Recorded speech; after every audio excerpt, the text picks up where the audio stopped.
반갑습니다. 5월 26일 주일 큐티 스케치 시간입니다. 오늘 본문은 예레미야 6장 16절부터 30절까지의 말씀입니다. 오늘 본문은 이렇게 시작합니다. 여호와께서 이와 같이 말씀하시되 너희는 길에 서서 보며 옛적 길 곧 선한 길이 어디인지 알아보고 그리로 가라. 너희 심령이 평강을 얻으리라 하나 그들의 대답이 우리는 그리로 가지 않겠노라 하였으며 17절 내가 또 너희 위에 파수꾼을 세웠으니 나팔 소리를 들으라 하나 그들의 대답이 우리는 듣지 않겠노라 하였도다. 오늘 본문에 나오는 옛적 길은 옛날 일, 옛적 길. 이 옛적이라는 말은 왠지 좀 부정적인 것 같이 우리가 생각할 수 있는데 옛날 일이죠. 근데 오늘 본문에 나오는 이 옛적 길은 선한 길을 이야기합니다. 특별히 이 옛적 길은 선한 길, 즉 출애굽 당시에 광야의 길을 또 말하기도 합니다. 광야는 사실 불순종한 그런 역사가 많이 있는 곳이 사실 광야예요.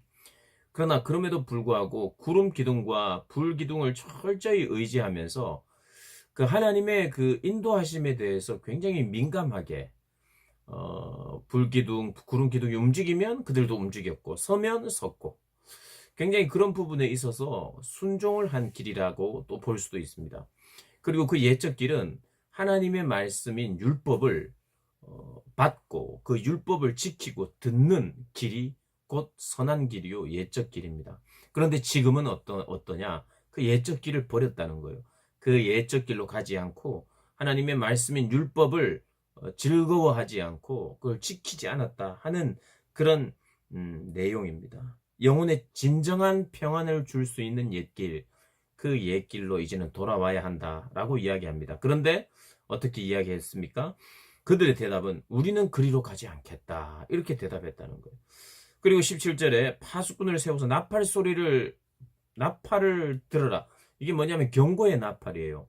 그런데 그것을 듣지 않고 우리는 가지 않겠다 이렇게 이야기합니다. 그래서 하나님께서 이렇게 이야기를 해요.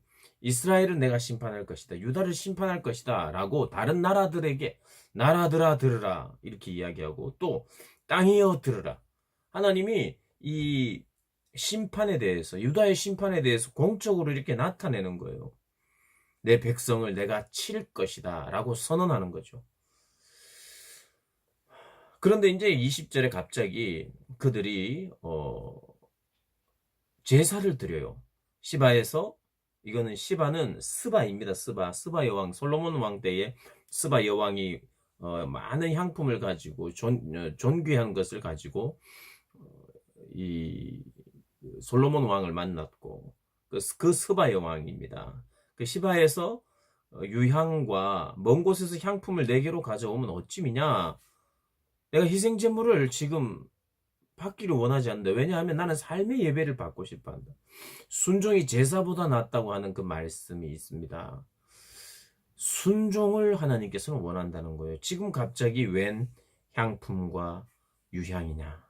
그걸 달가워하지 않는다고 20절에 말하고 그러니 이런 것입니다.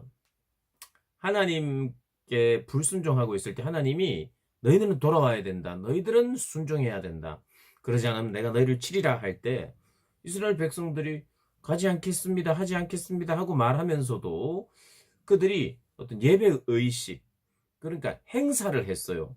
무슨 행사냐 하면 하나님께 잘 보일 수 있는 것 같은 행사.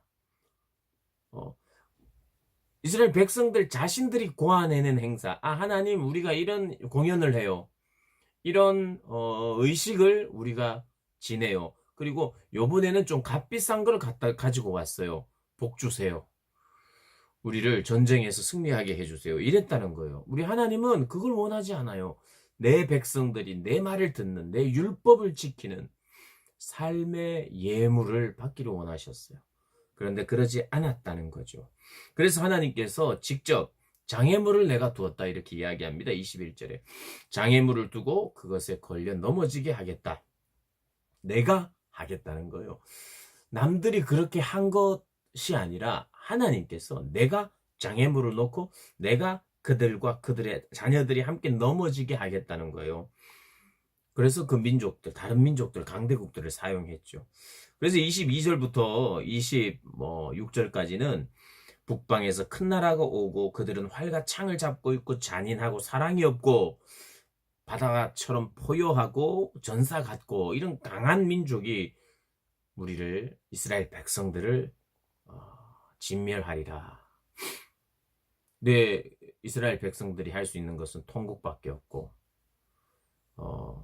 오히려 뭔가 전쟁도 해보지 못하고 두려움 가운데 사로잡힐 수밖에 없고 슬퍼하고 통곡할 수밖에 없다는 것을 이렇게 쭉 26절까지 이야기를 하고 있어요. 그러면서 마지막 이 단락에서 27절부터 30절에는 이런 내용이 있습니다. 내가 이미 너를 내 백성 중에 망대와 요새로 삼아 그들의 길을 알고 살피게 하였노라. 내가 시험하는 자로 그들의 길을, 이스라엘 백성들의 길을 살피게 했는데 그들은 다 반역하고 비방하는 자라고 이야기를 합니다. 다 사악한 자라고. 그래서 27절에 풀무불에 맹렬히 불면 그 불에 납이 살라져서 단련하는 자의 일이 헛되게 되느니라.